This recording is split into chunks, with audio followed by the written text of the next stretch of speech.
So how many of us are using central topography? Adithreya, you have to put your hand down. Arul has to put his hand down. So what is central topography? So he gave me a topic and I said, okay, no problem. I'll speak about central topography. And then I find that central topography is an add-on feature in the IOL Master 700, which is a list price of extra 5 lakhs. So you buy the IOL Master 700 and then you get a central topography, which is a very, very nifty feature. And what it does is this. So if you look at the front of the IOL Master 700, you have those 18 points, isn't it? Till it comes, I will speak. I'll finish it off. So you have, So you have those 18 points in front of the IOL Master 700, and it derives a K from that. And if you look at those points, they're there in 3 concentric circles. So each of those circles are 6 points. So there are 6 points. I have come to the next one. Yes. Thank you so much. Yes. So you have 3 rings of 18 points. Each of those rings consists only of 6 points. And what the machine does is, it divides each of those rings into 3 zones, the red, the yellow, and the green, just for the color difference. But the red zone is actually data derived from one circular point, extrapolated into 3 subzones. Yellow is one circular telecentric point, one circle, divided into 3. The software is guessing all this. So it builds it up into 9 zones. And then the SSOCT is used to find out the thickness in each of the cornea. So it puts the thickness back on the back of this front topo map. So the front topo map is derived by those points, and the thickness map is derived from the SSOCT, and then it gives you the axial power map. That's it. So it's a software add-on which takes no extra time. What's the beauty of this? Yeah, I have a problem here. I'm going one slide slower there. Is that normal? When I press here, it's not pressing there. Thank you so much. See, I'm learning something new each day. So it puts the thickness map on the back of the topo map, and then you get the axial power map. That's it. And you get a derived map similar to this. And this represents approximately the central 4 mm of the cornea. Now, if you look to the right, we all know this as a huge oblique cylinder with a steepening and an approximate Crab's clock kind of appearance. So we know this is a pellucid marginal degeneration in the making. But if you look at the central topo of the Zeiss IOL Master 700, you will find that it's a very irregular one, and you can see an area of red which shows that there is steepening. So this is not normal. If you look at this particular patient and you want to see whether you want to put a toric lens, you'll say, yes, I will put a toric lens. But if you see the right-hand side, there is more steepening than in the left. So there's a little bit of irregular astigmatism there. And again, one more pellucid marginal degeneration where the inferior steepening is missed by the central topo. But if you review this patient, you will tend to evaluate them further. So the central topo is an amazingly good screening tool for a very large volume or for a good volume practice, which does a lot of refractive cataract surgery. Now, if you get a map like this, which is all even, showing oblique corneal astigmatism, you will say, go ahead, it's perfect. And if you do the full-fledged Galilei scan, or if you do a Cirrus or any of the standard topo, you will also get a normal scan. Now, that's a central topo showing the lazy 8 kind of a phenomenon, where here you can see an enormous amount of inferior steepening. So it does identify abnormal corneas quite well. Here you can see on the left-hand side, it's not regular. Oblique astigmatism, inferior steepening. And you can see a nice cone forming up there in the Galilei G4. So if you use that central topo feature, you will identify the abnormal corneas.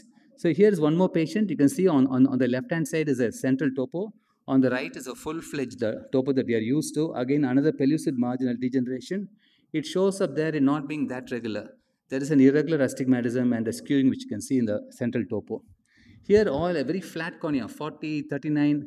So most probably, myopic LASIK has been done, and you can see that the axis of the cylinder is not even. There's irregular astigmatism in this patient.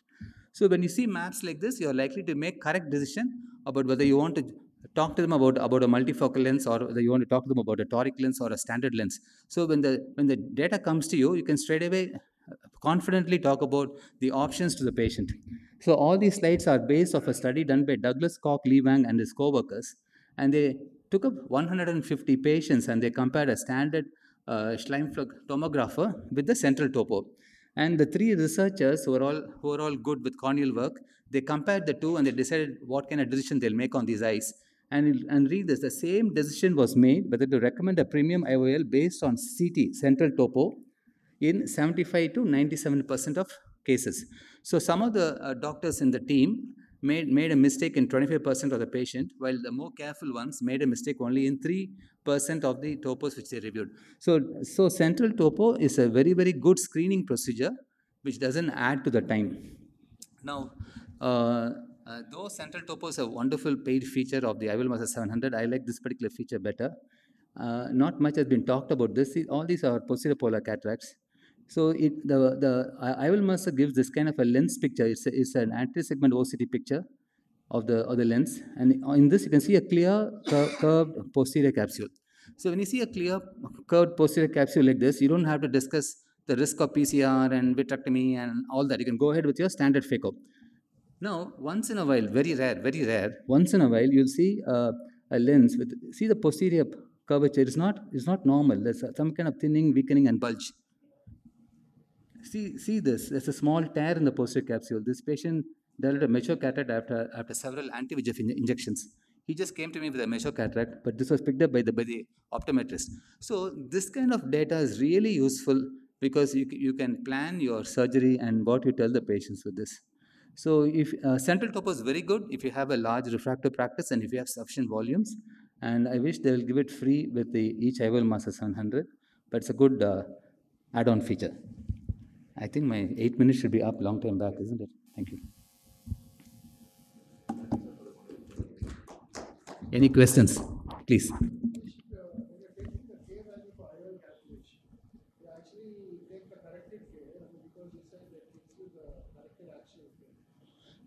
You're talking about the central topo? You're talking about the K from the central topo? So the way, yeah. So the way, this is a screening tool to tell you, normal, do whatever you like, or abnormal, please evaluate these eyes further. So it is just a screening tool. The data from this is not used for the calculation. Thank you, sir. So it's my pleasure to introduce Dr. Venkatesh Suganthraj, sir. Sir is the medical director of Agarwal Eye Hospital, Crompet, and he's going to give us a talk on the IOL armamentarium options that we have today. We know the IOL options are diverse, and we need to be very meticulous and careful in selecting the correct IOL option for our patients. And sir's understanding of optics and IOL physics is unparalleled. So I hand it over to you, sir. So good morning. So good morning to all of you, and thank you, Dr. Adit, for calling me here to present.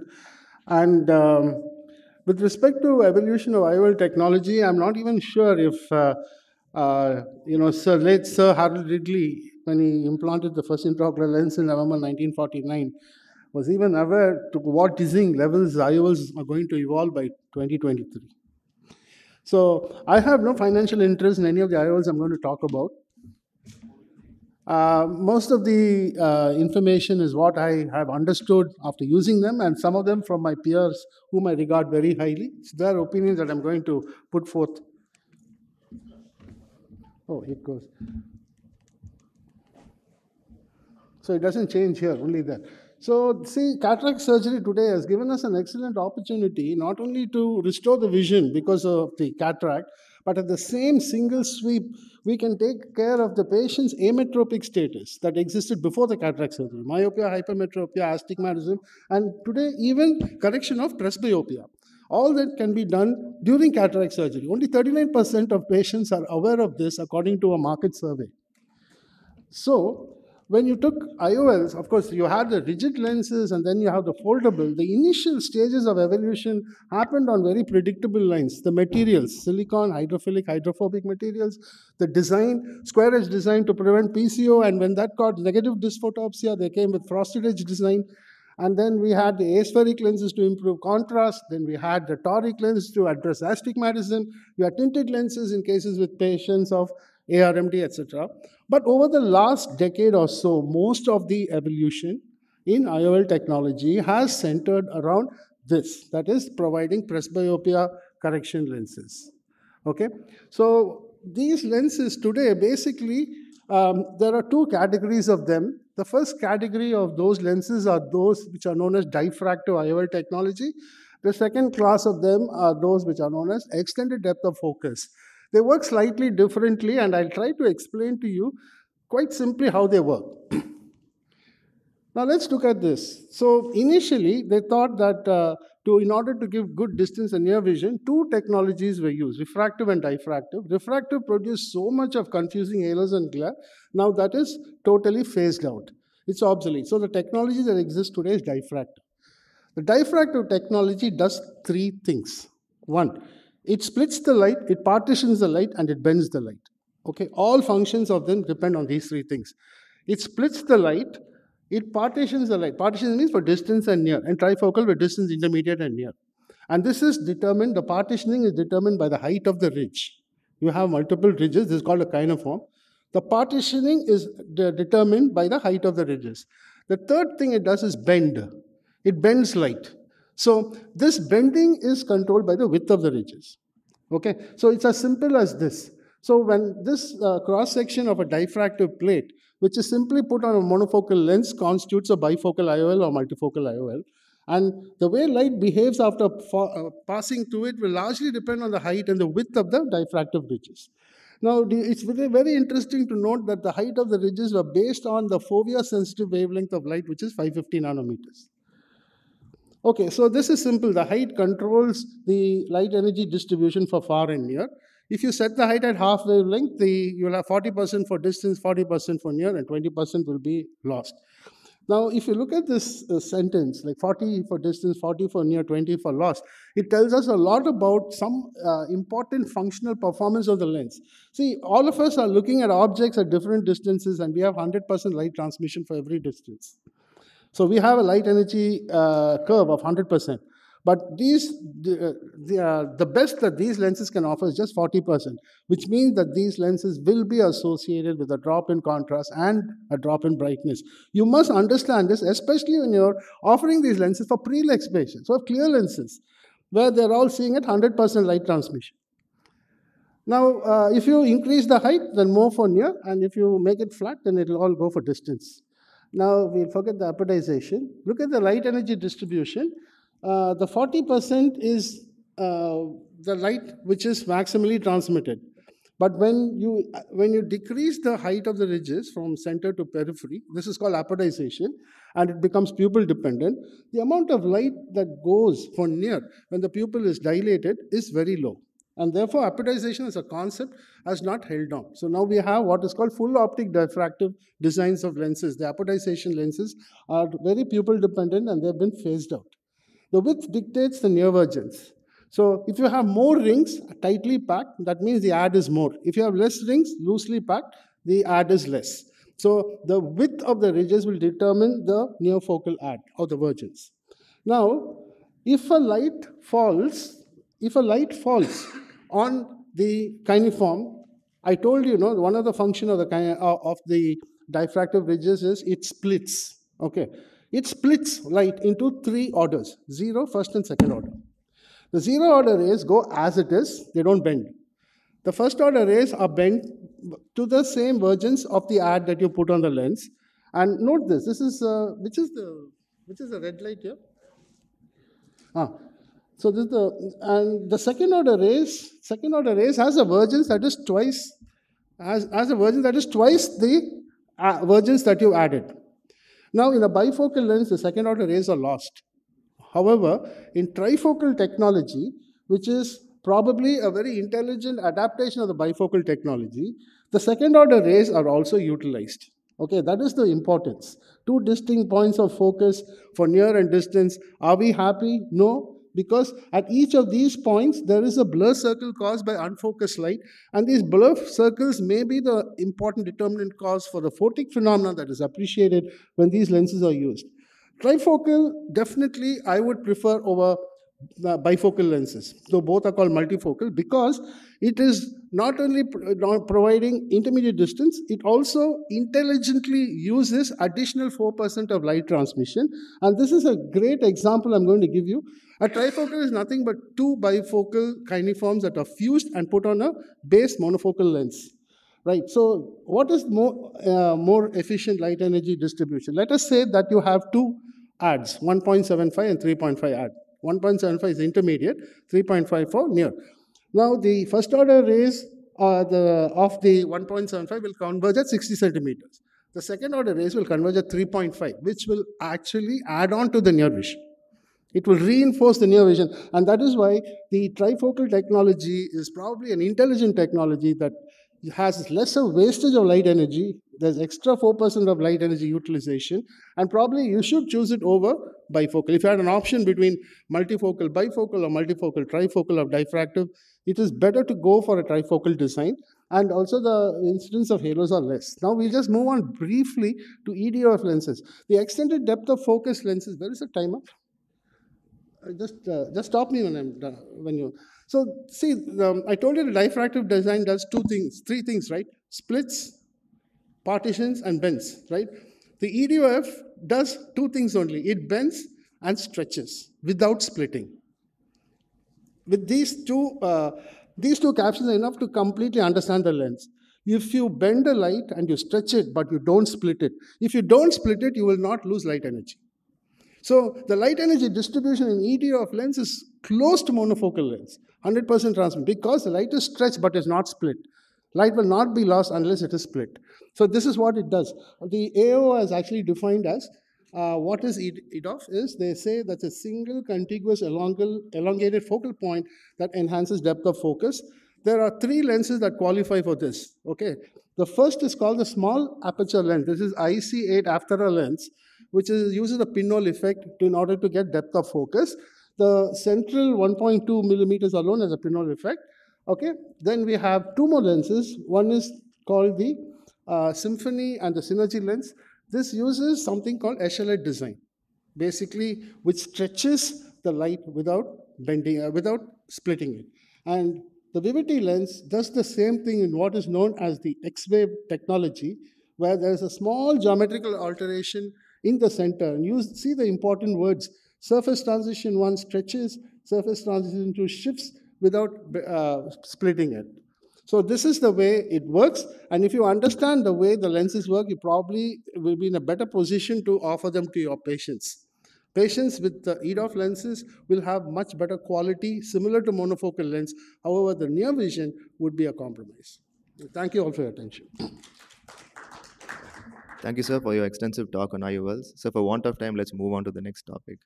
So it's my pleasure to introduce Dr. Nishant Madhivanan. He's a dynamic cataract, refractive, and cornea surgeon from MN Eye Hospital in Chennai. He's going to speak to us about image-guided surgery. Next one.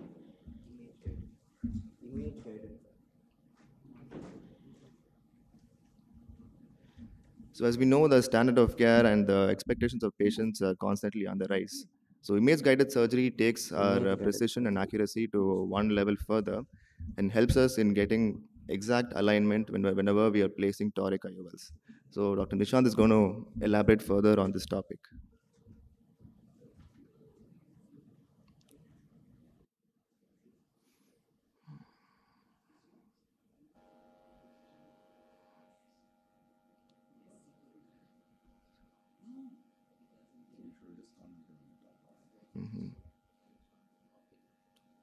Okay, I'll go next then. Okay, I'll go next.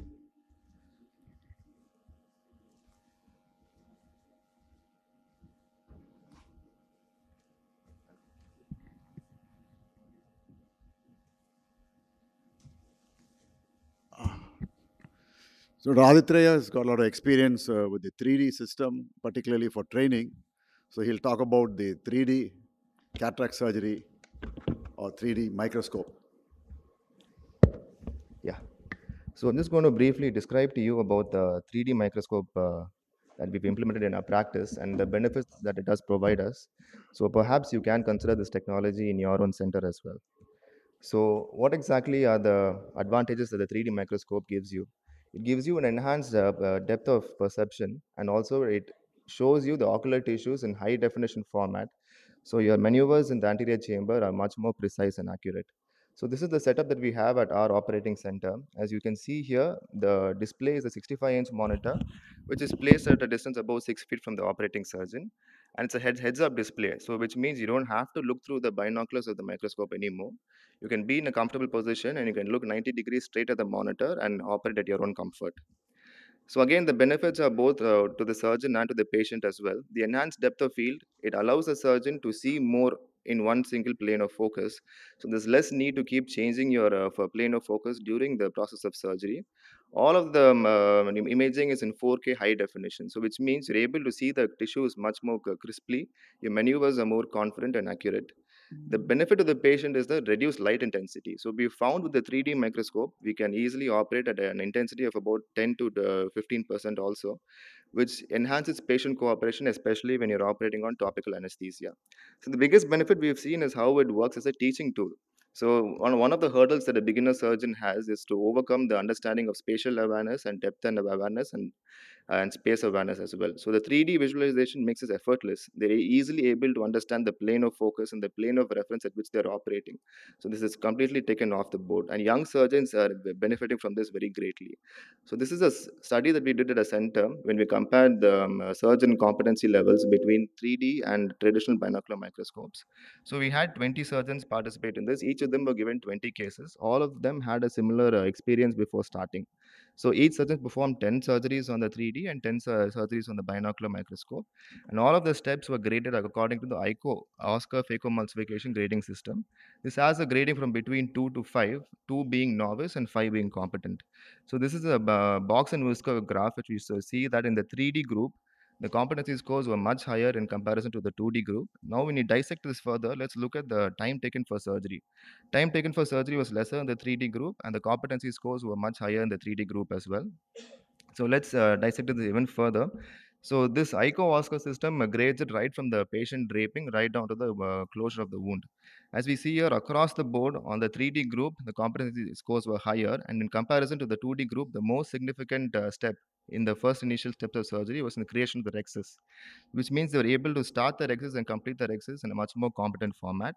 Again, when we go to the next few steps of surgery, when the surgeons were inserting the instruments into the eye, they were able to do so without any wound distortion and without the creation of any decimus detachment as well. Nuclear sculpting is another step in which the surgeons were able to perform much more easily. There were lesser passes being made to get the trench. The trench was done at the correct depth with the correct width. So that they were able to crack it very easily. The other step, which was again very significant, the 3D was IA. Whatever cortical matter was left behind, they were able to go 360 degrees. They were able to tilt the IA probe with the mouth of the instrument to the correct area of the cortex under the rexus and able to finish the IA within a comparatively better time compared to the 2D counterparts. Again, in the spatial awareness is another key step. We saw a huge difference between the 2D and 3D group.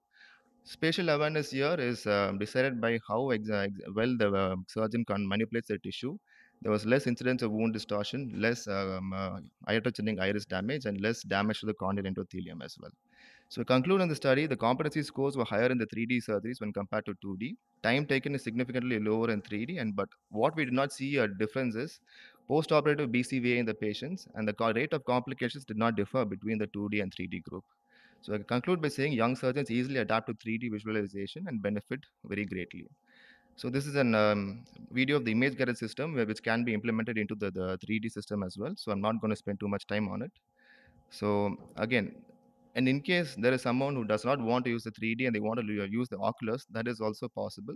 You can seamlessly transition between the 3D and the oculars in between surgery if you find any difficulty. So this is another issue that all of us face. 70% of ophthalmologists in India do complain of self-reported neck and back pain from hunching over and looking at the binoculars. Improved ergonomics is a huge benefit in the 3D surgery. One is able to easily look at the screen and operate at 90-degree angle, which is much more natural and gives you stress-free surgery. So the studies also will account for this. There are multiple publications which says that when you operate on the 3D, it's much more ergonomic and physiologically comfortable, relieves fatigue and musculoskeletal stress. But there are some limitations with this technology. One is that it has some doubtful implications for cornea-based procedures. It's very sensitive to any debris or opacity on the cornea. So if your patients have any corneal issues, it's probably better not to use it. There will be an initial disruption of workflow. If you're in a theater with two beds and you switch between patients, this may not be possible because this does occupy a lot of workspace. So you will have to move the beds out, or you'll have to do right eyes first and left eyes later. So that's how we do in our practice, but eventually you will adapt to it. Cost implications. Yeah, so this is a big thing. It's not a very cheap technology at all. And it is difficult to monetize in a private practice. You can't exactly charge patients more just for this technology. But this is a very good technology. If you're in a teaching institute, you will benefit greatly if you apply this into your practice. Thank you for your attention. Thank you, Adit, for taking us through 3D. Again, I'll emphasize that it's a fantastic tool. Just to give an example, we had a trainee who came in, a senior surgeon who's been operating for a couple of decades, but almost 10 years of not doing cataract surgeries. And she said, we said, try the 3D. So, no, sir, I don't want to do 3D. I want to go on the microscope. So, trust me, try 3D. She does one surgery 3D, goes back to microscope, and she said, no, I don't want that. I go back to 3D. And in one day, 10 years, no phaco, she's on autopilot. I mean, this also goes with, we found that in our practice, we have a lot of trainees and fellows. In 10 to 12 cases, they can start doing from step 1 to step Z, and they become on their own and complete the full surgeries in 10 to 12 surgeries. Dr. Arun, if suppose they learn on 3D, like how easy I know what you're asking. I'll answer that right away. It rewires your brain in such a way that when you go back to your binoculars, you're a much better surgeon. Believe me, you are not addicted to 3D. You don't feel in any way incapacitated when you go back and do binoculars. It rewires your brain in a different way, which I can't explain. It's something that is to be experienced. At 30 years of doing phacoemulsification, when I do 3D, I get better. But I had plateaued on the microscope. So typically what we do in our training program, sir, is that we ask our trainees to do about 20 to 30 cases on the 3D first. Then they switch back to binoculars. And we see that they retain the same understanding. Yeah. So is Dr. Nishant's talk ready? No. Okay. So it's my pleasure to introduce the next speaker, Dr. Supriya Sri Ganesh.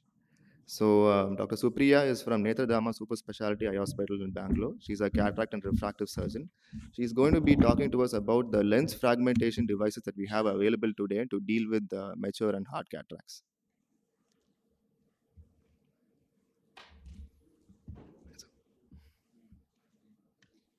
Totally agree with 3D with what sir was saying. That trainee was a good friend of mine. After she finished, she said the depth perception is so amazing, and she's having a fight with her husband now for investment.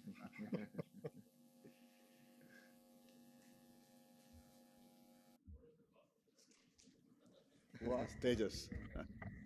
Who asked about cost? There you are. It again depends on, yeah, I'll tell you, nothing much. If you already have, I'm talking about the Zeiss thing that I have. I don't know about the Ingenuity. The Zeiss unit goes on the Zeiss microscope. So if you have the Lumira 700 already, it'll cost you about 1 crore and odd more, about 1 crore 1.2 to add on to that.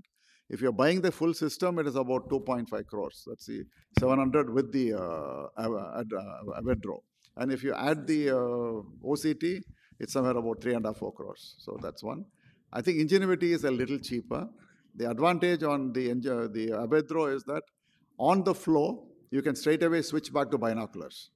It's always there. Ingenuity, you'll have to take off the camera and then stick on the binoculars. Yeah. You can start, Supriya. Go ahead. Good morning, everyone. It's a pleasure to be here. Thank you, Dr. Adithreya, for including me in your IC. Today, I'll be talking about lens fragmentation devices in cataract surgery, and I'll be focusing on a device called the MyLoop or the MeLoop by Carl Zeiss Meditech. So, basically, the dense cataract has been one of the greatest challenges for most surgeons worldwide, and owing to the lack of epinuclear layer, cortex, fragile capsule, and laxity of zonules, it is a challenge. And when it's complicated further by poorly dilating pupils, pseudoexfoliation, and subluxated cataracts, it can be quite a tough nut to crack. So the options that we usually have for hard cataracts is some surgeons just prefer to do an ECC or SICS, but you have a large wound, residual astigmatism, and more cornea and iris handling. You can always do a divide and conquer or stop and chop technique, but this requires more phaco time, more phaco energy, and endothelial cell loss. There's, of course, the phaco chop technique, but this requires a longer learning curve, more surgical skill, and centrifugal forces are used, which can cause stress on the zonules. There are a few other pre-fragmentation devices, such as the Akahoshi pre-chopper for pre-fragmentation, but this does not get to the tough posterior plate. This also includes the femtosecond laser nucleotomy, which sometimes cannot penetrate the tougher posterior plates. It can be expensive and less accessible. So the idea with which this instrument was developed was that it's difficult to physically break a piece of hard cheese, whereas with a wire or a loop, it's a lot easier to cut the cheese.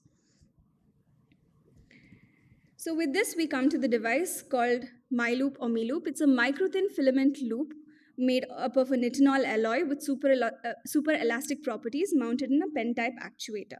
It has a handle, a sliding actuation button, and a nitinol filament loop, which contracts to 1.5 mm and expands to 10.5 mm. This is the MeLoop Generation 2, which is now available. The only difference between this is, if you can see number 5, they've added these bellows for better holdability and handling of the device. So it has the shape of the capsular bag. So if you see the cross section of it, it's not circular, it molds to the internal contour of the capsular bag. So now let's see this device in surgical action. Okay, so this is a dense cataract. We see that a complete hydrodissection is done. It's very important that the capsulorhexis is complete and intact and the nucleus is well rotating. First, you completely retract the device, insert it, and open it up under the capsulorhexis. So it's important to, at least for the first initial few cases, stain the capsule so that you're opening it up under the capsulorhexis. A second instrument is inserted and the nucleus is held down while the nucleus is fragmented. The actuating button is slided backwards to retract the instrument. It can be turned 180 degrees and this can be further chopped into 4 quadrants. Some surgeons prefer to just chop it into 2 quadrants, which is adequate. You can see that this is a dense black cataract, for which a lot of phaco energy would have had to be used. But the MyLoop fragmentation makes it much easier with post-op day 1 clear corneas. Moving on to more complex cases such as small pupils with pseudoexfoliation. This is a case in which a pupil expansion device is used, the Maligan ring. So this goes to show that you can use pupil expanders with this device as well. Again, a complete hydrodissection has to be done to make sure that there is space between the nucleus and the capsule for this device to slide through. So once you insert it, there used to be a black band that had to be at the incision, but now you have bellows, which doesn't allow you to further insert the probe beyond the incision. Once the nucleus is completely encircled, I cannot stress the importance of using a second instrument more. It's very important to hold down the one pole of the nucleus, because the nucleus can easily tilt upwards while you're fragmenting it, and this itself can cause stress on the zonules. The second cut is done, and you see that the instrument does not snag the pupil expander or cause any other issues. Basically, here a centripetal force is used rather than a centrifugal force. So for dense cataracts as well, it causes minimal stress on the zonules, which is why we can also use it for subluxated cataracts when the subluxation is about 3 to 4 clock hours. So you see that this is a subluxated cataract. Here, can you see the silvery reflex? In most cataracts, as you pass the loop posteriorly, you can see a silvery reflex as the snare encircles the nucleus.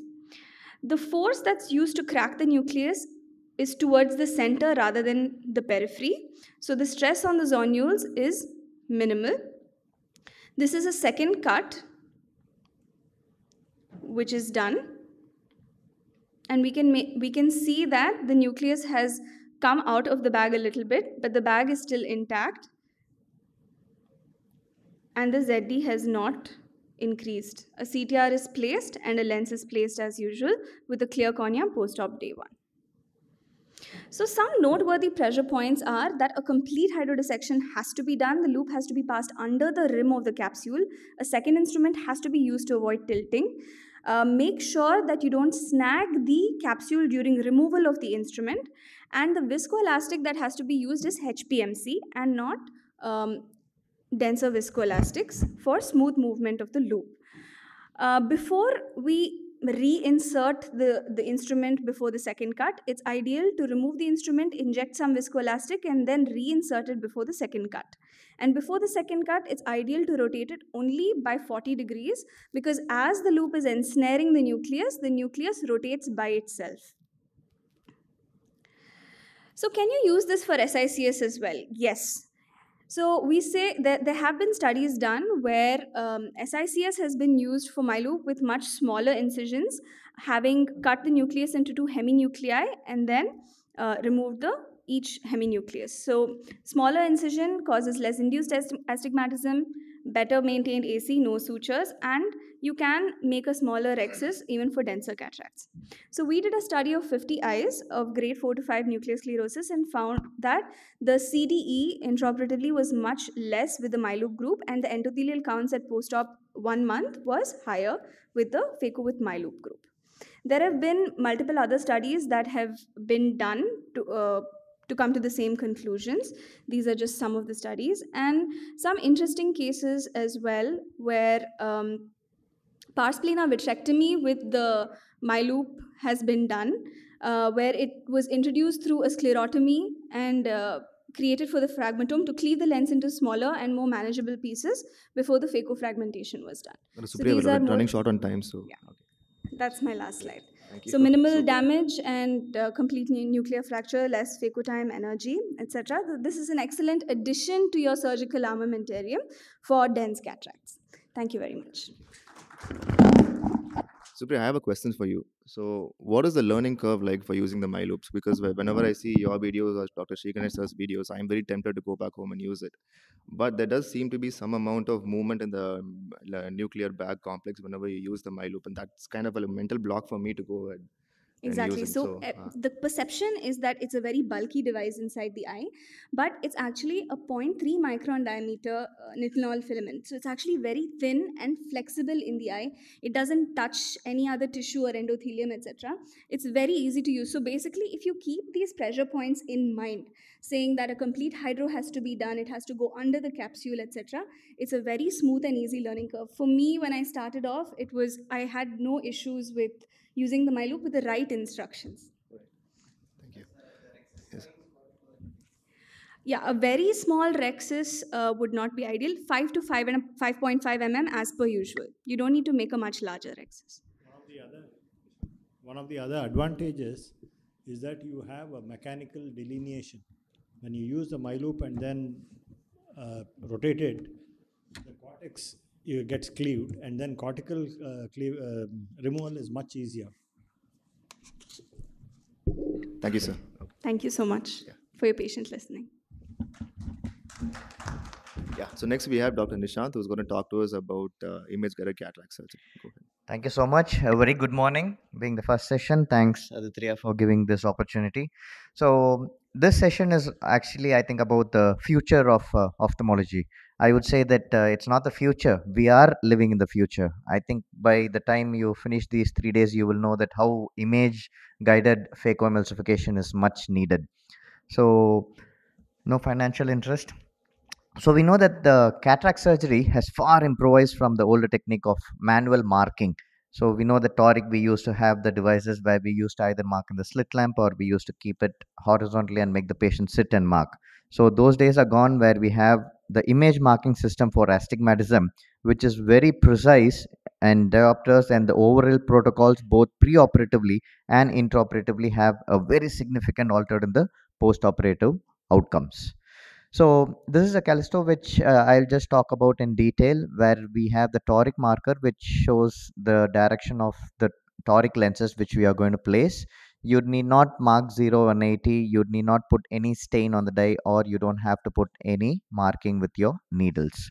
So this image guided technology, whether it is through an integrated cataract suite like the Callisto, which is by the Galsdale's company, the Verion by the Alcon, and the True Vision. So it can be used for alignment, abrometry, and it can be used for even IOL selection and alignment. So this is the Zeiss Callisto system, which have the three most important feature of any phacoemulsification. One, the incision. Two, the rexus size and the centration. And three, the Z align for the toric marking. So it is usually integrated along with the IOL master, where you get all the data, the toricity of the lens, and all the abrometry values from the IOL master, and then you integrate it into the Callisto eye system. So it customizes and incorporated biometry based on a swept source technology into the integrated surgical module while operating. So it also detects the iris pattern and the limbal pattern as well. So this is I'm sorry. In the end, if I have time, I'll show you the video.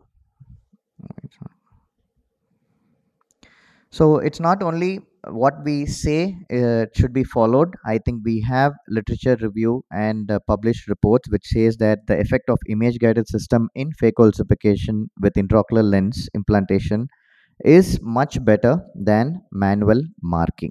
So there's also an image guided lens extraction study which says that it seems to be an accurate and reliable technology where the measurements with high repeatability and reproducibility. I think as cataract surgeons, these are the two words which we want most importantly, that is repeatability and reproducibility regarding the keratometry and IOL power calculation. So there is a greater accuracy in the toric alignment as well, where it shows that the IOL misalignment was significantly less with digital marking rather than manual marking. In the comparative evaluation of the toric intraocular lens alignment and the visual acuity with image guided surgery and conventional 3-step manual marking, it was concluded that the image guided surgery allows precise alignment of the toric IOL without the need for reference marking, and it was associated with superior visual acuity, which correlates to the precision of the IOL marking. So the lesser deviation from the TIA in comparison to the manual marking, it says that in conclusion that the Verion system has an advantage of preoperative planning, intraoperative digital guidance of the toric IOL alignment, the use of Verion system which resulted in less postoperative deviation from the TIA and shows less postoperative toric IOL misalignment. So thanks to Dr. Adithreya for showing that it is not only with the normal microscope, you can also integrate the Callisto to the 3-dimensional microscope. So you're having the best of both worlds. And then about the fragmentation, we had Supriya talking about the MyLoop. So this is an amazing instrument which also does the fragmentation, but it does in a micro level. So the catalase laser system performs multiple scans of the eyes with all dimension and are displayed to the initial laser system. I have a video which I will be showing in the end.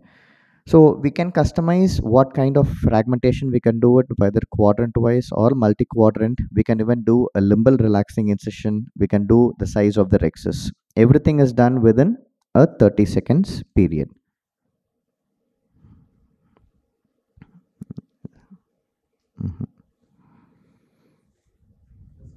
Yeah. I have it in the folder, sir. I'll show it. So yeah, we have literature reviews which shows that the Callisto, using the Callisto with the catalase, it also gives a perfect post-operative outcome, and the use of phaco energy is very much less compared to what you're using manually, because the lens are already fragmented into multiple pieces, be it whatever density of the nucleus. The best is using image guided even in an implantable phakic lenses, where the most important is actually the vault. So while operating, if you can actually intraoperatively know what is the vaulting, you can decide whether it is going to be a small ICL or whether it is too large where the vaulting is very high. So intraoperatively itself, you can take a decision whether the ICL is of perfect vault and size. So in conclusion, image-guided surgery assisted surgeons perform precise steps by displaying an overlay of incisional axis, rexus size, and the toric alignment. The outcomes are much superior in comparison to manual marking. The FLAX technology used OCT-based imaging technology to map the intraocular structure prior to rexus and lens fragmentation. So always assess both the technology to determine the benefits and the worth of the investment in your practice. Thank you. If possible, the video, just one video. We're short on time, Nishant, so I think we'll move Sure. on. Okay. I just had 1 minute, so I thought I'll just show one. Thank you. Thank you so much. It's my pleasure to introduce the next speaker. So, Dr. N.V. Varman, sir. He's a seasoned practitioner from Umay Clinic, Chennai, with more than 3 decades of experience in phacoemulsification and refractive surgery. So, he's going to talk to you about femtosecond laser-assisted cataract surgery and how this can be incorporated into your practice. Flex, last.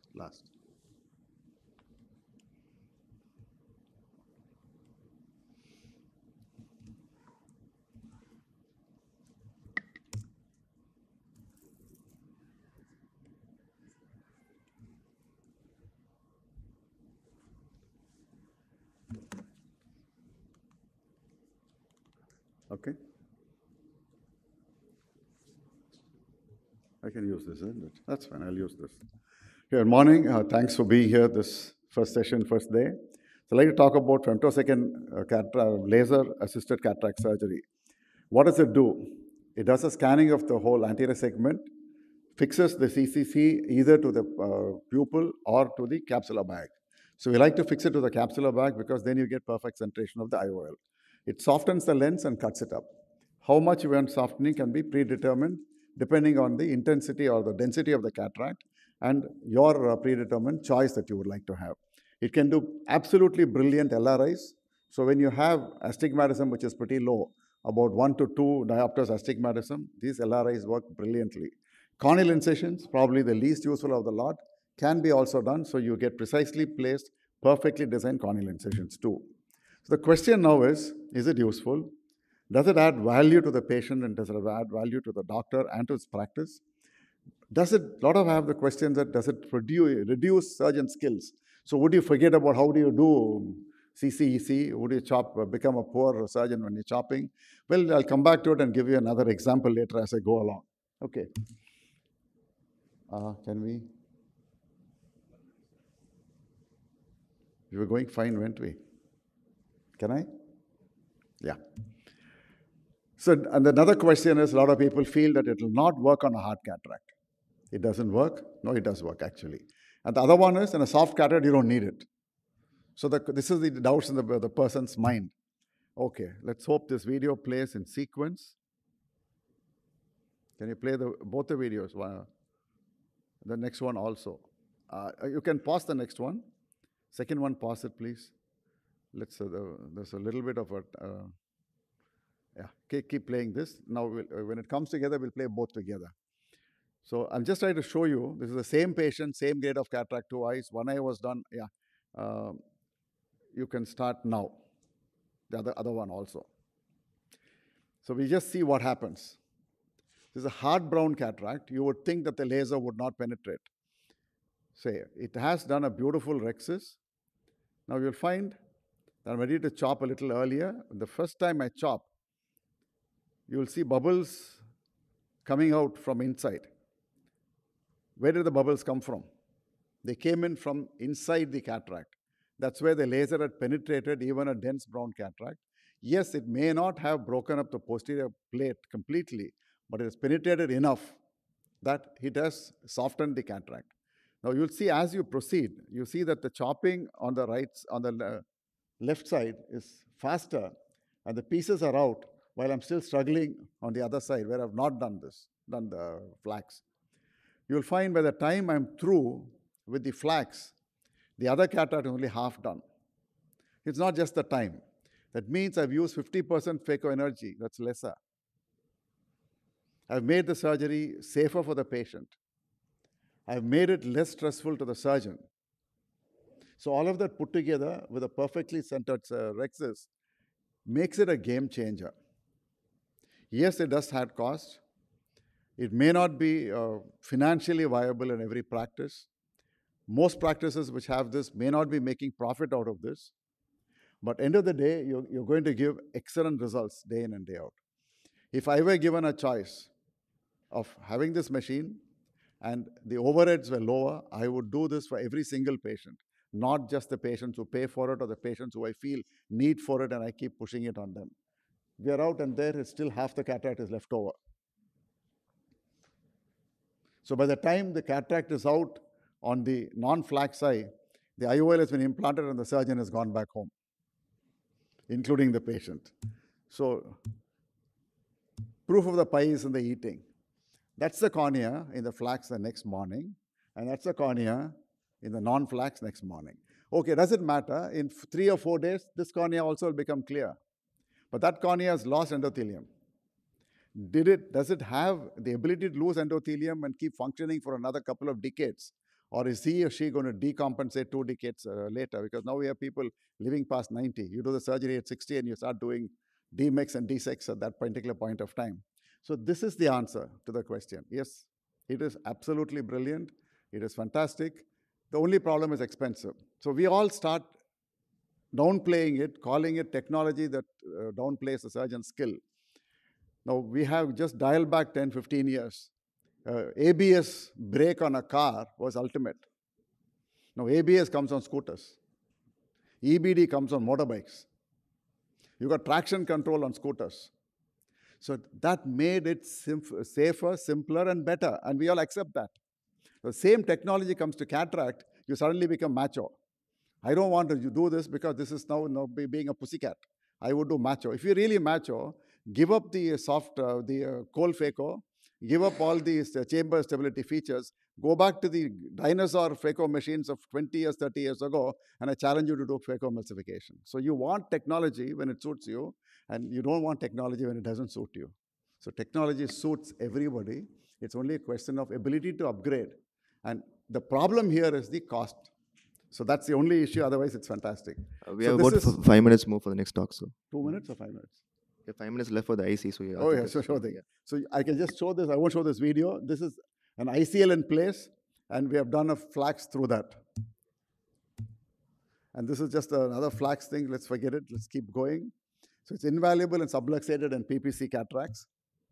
It uses less energy, less turbulence, uses less fluid, less time. And there are enough number of studies done world over which shows that flax scores superior to normal cataract surgery.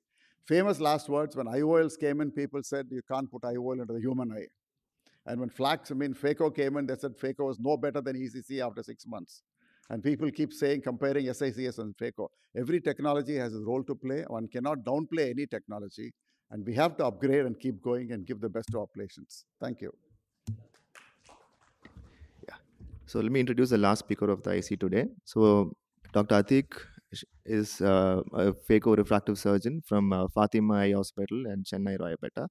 I invite him to talk about the latest phacoemulsification technology available at disposal today. Thanks, Adit. So actually, one slide is a mirror image of what Sir has. So that is just to show that I got trained by him and I'm a student, still learning from him. Thank you, sir. What happened? So about 30, 40 years back, when phacoemulsification was launched, there was a lot of negativity about the technology. People were saying that it's traumatic to the eye, and the machines were believed to be intraocular jackhammers. Any idea what this equipment is? This was the Cavitron or the Kelman phacoemulsifier, which was launched, and it had a vacuum which is amazing of about 47 millimeters of mercury. Exactly as I said, continuing what Sir said. Really wonder how surgeons were operating with this vacuum. And a few years later, Alcon launched Legacy, and this equipment was believed to have amazing vacuum levels. It was about 101. Humanly impossible to do phaco with this vacuum.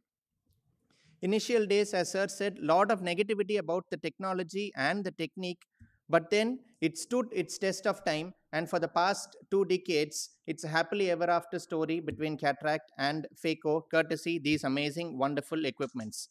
What has happened is the significance of power has shifted towards fluidics. And some of the good technologies which have come are, one is the occlusion mode, where we have options to change the parameters pre and post occlusion. In a nutshell, what we want before occlusion is more flow, more vacuum. After occlusion, maybe slightly less vacuum and less flow and more of energy, so that there is less amount of unwanted energy sent into the eye. And ramping of pulses has come. So courtesy rise time, instead of square pulses, we are able to slowly raise the amount of energy delivered into the eye. Hence, there is again less unwanted energy spent into the eye. Another breakthrough innovation which happened is the invent of active fluidics, where we have a BSS bag between two compartments. These compartments are squeezed and the anterior chamber and the IOP are maintained, thereby helping us to maintain a stable anterior chamber. Then we have the case vacuum, where we can have an up threshold and a down threshold. And when the vacuum crosses a specific threshold for a particular amount of time, it senses an occlusion break or a surge, and then the vacuum is proactively dropped. Then we have the ice, where an initial millisecond of power punch is sent, which helps to do better emulsification. Then we have handpieces with pressure sensors. These equipments give information about the anterior chamber to the equipment, thereby helping us to maintain the IOP. Then the hybrid tips with polymer molds are available, which are little more tissue friendly. Now we are moving towards the concept of surgical suite, where from our investigation room, data is sent to the operating theater. We have all the information available, where to incise, size of capsulotomy, the pupil size, everything is available. After you finish the phaco, we have intraoperative abrometer based devices, where the IOL power calculation can be done and the IOL can be implanted. In a few years' time, homemade products at much lesser cost, where half a kidney cost is enough, not the whole kidney. So, do we fight technology or do we have to embrace technology? Well, about 6 years back, on a evening, I got a call from a legendary surgeon. He called me and said, Atik, I've got phaco, I'm going to launch it. You come for the inauguration. That was a time when all of us were talking negatively about this technology. And I asked him, do you think this will be able to offer anything more for your patients? In other words, the question was, don't you think you wasted your money? But I didn't have the guts to ask, because he was my trainer. The very simple answer he gave was, not much to the patient, but still I want it. I was totally confused with that reply. And the reason what he said was, when phaco, exactly what he said, when phaco was launched, we all spoke negatively. If I don't have the machine, I may have to badmouth about it. And that's not the way forward. So technology has to be supported. We have to work together. Future lies in technology, and we need to embrace it and not fight it. To be successful, we need to be ready to adapt and to evolve. Thank you so much. Thanks, Adit, for the wonderful opportunity. Yeah, thanks a lot, Atik. Okay, so now we come to the conclusion of our IC. So hopefully this instruction course has briefed you about the different technologies we have at our disposal today to offer to our patients and make cataract surgery more effective and safe and precise. So thank you all for your attention.